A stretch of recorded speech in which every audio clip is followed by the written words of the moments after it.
ایک ایسا غلام کہ جس نے نبی پاک کو تلاش کیا تو کس اسٹرگل کے ساتھ تلاش کیا، آقا علیہ الصلوۃ والسلام کی تلاش میں کس طرح وہ مارے مارے پھرتے رہے، اور جذبہ کیسا تھا کہ اپنے آپ کو بھی بیچ دیا، جی ہاں اپنے آپ کو گویا سولڈ آؤٹ کر دیا، غلام بننے کے لیے تیار ہو گئے، مگر آقا دو جہاں کے قدموں تک پہنچنا تھا، کسی طرح مدینے کی بستی میں پہنچنا تھا، آخری نبی کے بارگاہ میں حاضر ہونا تھا۔ سبحان اللہ، آج وہ عشق بھری داستان آپ کو سنانی ہے۔ ماجرا کچھ یوں تھا کہ وہ شخصیت خود کہتی ہیں کہ اچانک میرے دل میں خیال آیا، حالانکہ وہ کسی اور دین پر عمل کرتے تھے، مگر اچانک خیال آیا کہ سب سے افضل دین کون سا ہے، زمین و آسمان بنانے والی کون سی ذات ہے، اس تمام چیزوں کا خالق اور مالک کون ہے۔ وہ کہتے ہیں کہ میں اس زمانے میں ایک راہب تھے، میں تلاش کر کے ان کے پاس پہنچا اور ان سے کہا کہ ذرا یہ تو بتائیے اس پوری دنیا میں سب سے افضل دین کون سا ہے۔ تو وہ راہب کو کہتے ہیں کہ تجھے یہ اچانک بات کہاں سے سوجھ گئی؟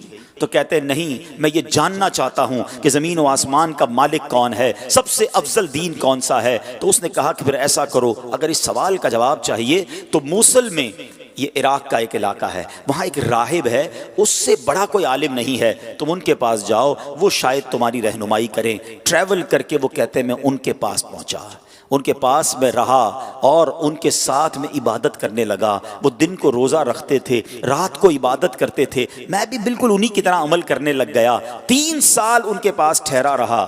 اب ان کے وصال کا وقت قریب آ گیا۔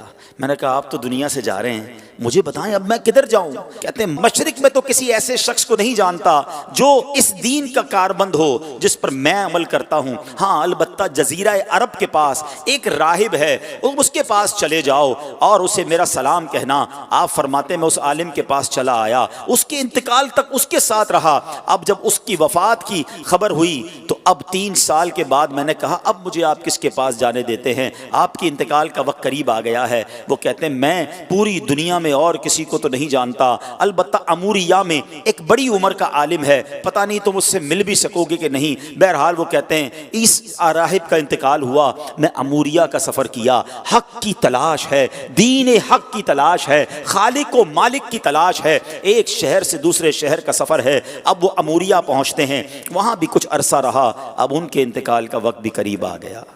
کہتا ہے اب آپ مجھے کس کے پاس بھیجتے ہیں؟ وہ کہتے ہیں اب دنیا میں میرے علم کے مطابق کوئی ایسا عالم نہیں جو حق پر ہو، البتہ ایک زمانہ قریب آتا جا رہا ہے جب حضرت ابراہیم علیہ السلام کی آل میں ایک شخص پیدا ہوگا، کئی 100 سال باقی ہیں، تم اس کو نہیں پا سکو گے، لیکن دیکھو اس کے علاوہ کسی اور کے پاس مت جانا، اگر تم وہ زمانہ پالو تو پھر تم ان کو ضرور ان کا ساتھ دینا، وہ حق پر ہوں گے۔ اور سنو اس شخصیت کی نشانی یہ ہے، انہی کی قوم کے لوگ انہیں ساحر کہیں گے، معاذ اللہ جادوگر کہیں گے، مجنون کہیں گے، کاہن کہیں گے، اور دیکھو ان کی ایک نشانی اور ہے، ہدیہ دو گے نا تو تناول کر لیں گے، صدقہ دو گے تو وہ اس میں سے کچھ نہیں کھائیں گے۔ اور سنو ان کے دونوں کاندھوں کے درمیان، دونوں شانوں کے درمیان مہر نبوت بھی جگمگا رہی ہوگی۔ میرے آقا کی بھی کیا شان ہے، ابھی دنیا میں ظاہری آئے نہیں ہیں، زمانہ پہلے ہی دیوانہ ہے۔ شاعر کہتا ہے نا ایک میں ہی نہیں ان پر قربان زمانہ ہے، جو رب دو عالم کا محبوب یگانہ ہے۔ آقا کا پتہ بتا دیا، مگر کب آئیں گے، کدھر آئیں گے، کہتے کچھ پتہ نہ تھا۔ اب وہ شخصیت کہتے ہیں کہ میں انتظار کرتا رہا، آخر ایک بستی کی طرف ایک قافلہ جا رہا ہے، عرب کی ایک وادی ہے، کھجوروں کی وادی ہے، یاد رہے ابھی لفظ مدینہ اس شہر کو مدینہ کہا نہیں جاتا تھا، اس کے پہلے کئی اور نام تھے۔ کہتے ہیں قافلہ جا رہا تھا، میں نے ان سے پوچھا تم لوگ کون ہو؟ وہ کہنے لگے ہم اس بستی کی طرف جا رہے ہیں جس بستی کا اشارہ اس راہب نے دیا تھا، آسان لفظوں میں سمجھ لو وہ قافلہ مدینے کو جا رہا تھا۔ کہتے ہیں کہ ہم وہاں تجارت کرنے کے لیے جا رہے ہیں، ہم وہاں تجارت کرتے تھے، لیکن وہاں آل ابراہیم میں سے ایک شخص پیدا ہوا ہے، اس کی قوم اس کے قتل کے در پہ ہے، جس کی وجہ سے وہ ہجرت کر کے ہمارے شہر میں آ گیا ہے، ہمیں ڈر ہے کہ کہیں وہ ہماری تجارت کو روک روک نہ دے۔ اب سنو، مدینے پر اس کو کنٹرول حاصل ہو گیا ہے۔ معاذ اللہ، وہ قافلے والے نبی پاک علیہ الصلوۃ والسلام کے خلاف باتیں کر رہے تھے، مگر اس عاشق رسول کے دل کی دھڑکن تیز ہونے لگ گئی۔ ارے یہ تو وہی نشانی ہے، مدینے میں آل ابراہیم سے ایک شخص آ گیا ہے، قوم جو ہے اس کے خلاف ہے۔ کہا اچھا یہ تو بتاؤ، یہ ان کی قوم ان کے بارے میں کیا کہتی ہے؟ وہ تاجر کہتے ہیں ان کی قوم انہیں کاہن کہتی ہے، ساحر کہتی ہے، مجنون کہتی ہے۔ اللہ اکبر، اب یہ دیوانہ سمجھ گیا میری منزل مدینے میں ہے، یہ قافلہ جدھر جا رہا ہے مجھے ادھر ہی پہنچنا ہے۔ کہتے ہیں ان تاجروں کو ایسا کرو مجھے ساتھ لے جاؤ۔ کہتے پیسے ہیں تمہارے پاس؟ کہتے کوئی پیسہ نہیں۔ ارے بغیر پیسے کے سفر کیسے ہوگا؟ کوئی تو عوض دے دو، کوئی تو مال دے دو۔ کہتے میرے پاس کچھ نہیں، مگر عرصہ ہو گیا ہے اس شخصیت کے انتظار میں، زندگی بیت گئی ہے، مجھے کسی طرح مدینے پہنچا دو، مجھے کسی طرح ان کے پاس پہنچا دو۔ کہا اچھا اتنی تڑپ ہے، چلو ہمارے سردار کے پاس۔ قافلے کے سردار کے پاس لایا گیا۔ سردار کہتا ہے پیسے ہیں؟ کہا پیسے نہیں، زیادہ راہ ہے، زیادہ راہ نہیں۔ ارے کچھ تو دینا پڑے گا۔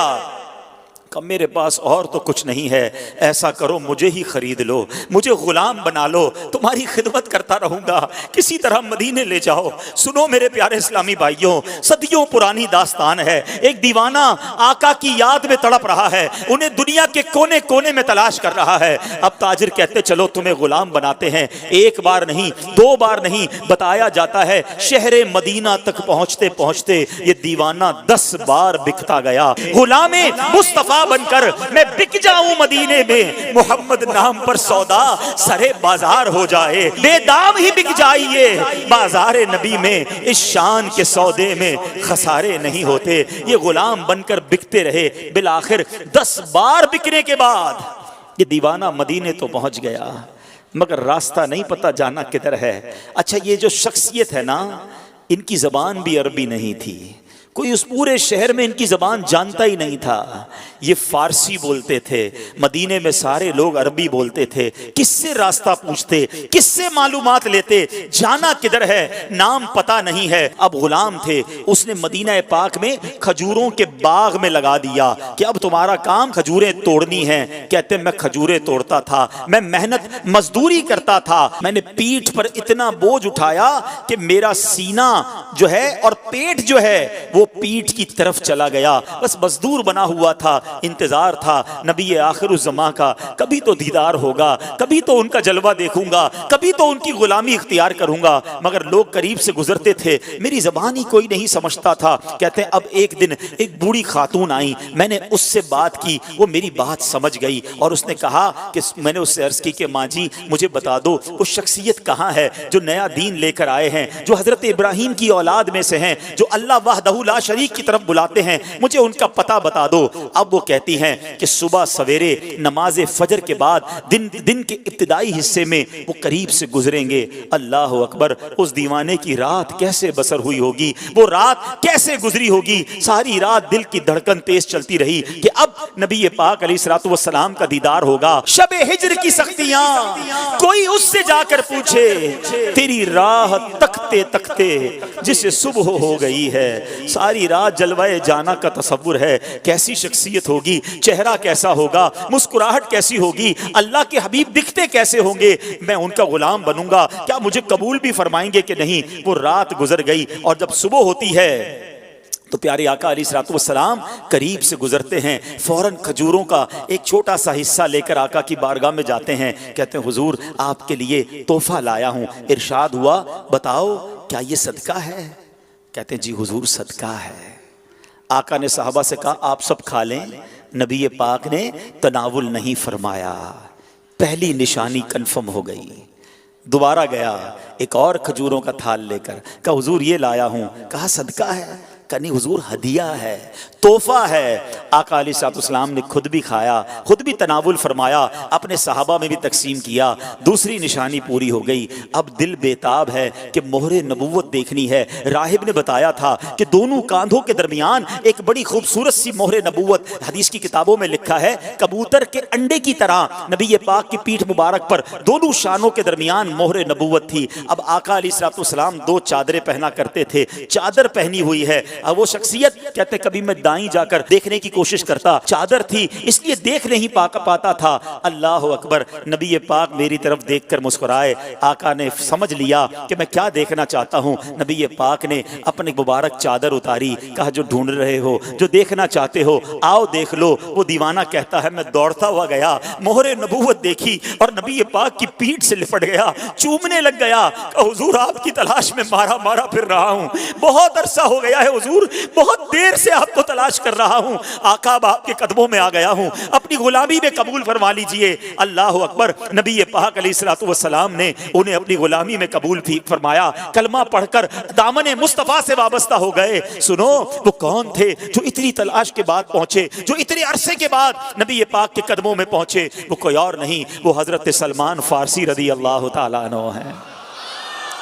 صحابہ کرام میں سب سے بڑی عمر آپ نے پائی، ایک روایت کے مطابق 250 سال آپ کی جو ہے وہ عمر مبارک تھی، اور بڑی تلاش کے بعد نبی پاک کے پاس پہنچے۔ اب سنو، اب نبی پاک کو جب پوری داستان سنائی کہ آقا کیسے پہنچا ہوں، گر پڑ کے پہنچا ہوں حضور، غلام بن گیا ہوں، بک گیا ہوں آپ تک پہنچتے پہنچتے، مگر میرے آقا تو کریم ہے نا، تم اس کے مددگار ہو، تم اس کے طرفدار، جو تم کو نکمے سے نکما نظر آئے، لگاتے ہو اس کو بھی سینے سے آقا، جو ہوتا نہیں منہ لگانے کے قابل۔ آقا فرماتے میں تمہیں خریدوں گا، جاؤ اپنے آقا سے پوچھ کر آؤ کیا ڈیمانڈ کرتا ہے، تمہیں آزاد کرنے کی قیمت کیا ہے۔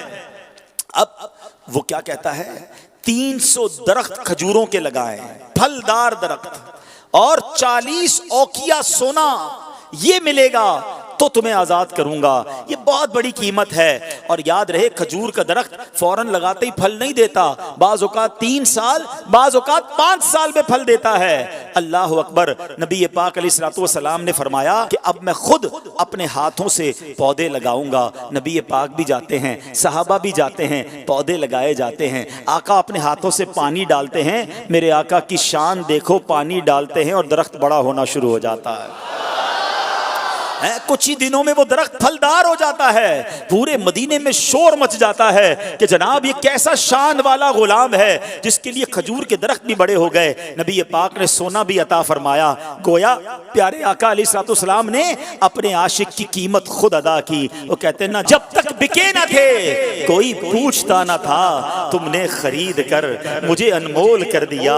میرے آقا نے یہ باغ اپنے ہاتھوں سے لگایا، الحمدللہ 1980-85 تک جو لوگ مدینہ منورہ جاتے رہے نا، انہوں نے اپنی آنکھوں سے وہ باغ دیکھا کہ جسے سلمان فارسی رضی اللہ عنہ کا باغ کہا جاتا تھا۔ وہ پودے، وہ درخت آج بھی، آج سے 20-25 سال پہلے بھی موجود تھے، جو عاشقان رسول اپنی آنکھوں سے دیکھتے تھے۔ جس طرح قربانی کے ساتھ حق کی تلاش کی، رب کریم ہمیں بھی اپنے دین کی خاطر قربانیاں دینے کی توفیق عطا فرمائے۔ جس عشق کے ساتھ نبی پاک کا دامن تھاما، اپنا سب کچھ لٹا دیا، اللہ ہمیں بھی نبی پاک کی غلامی میں قربانی دینے کی اور خرچ کرنے کی توفیق نصیب فرمائے۔ امتحان آئے تو دنیا کو ٹھکرا کر غلامی مصطفیٰ سچی اپنانے کی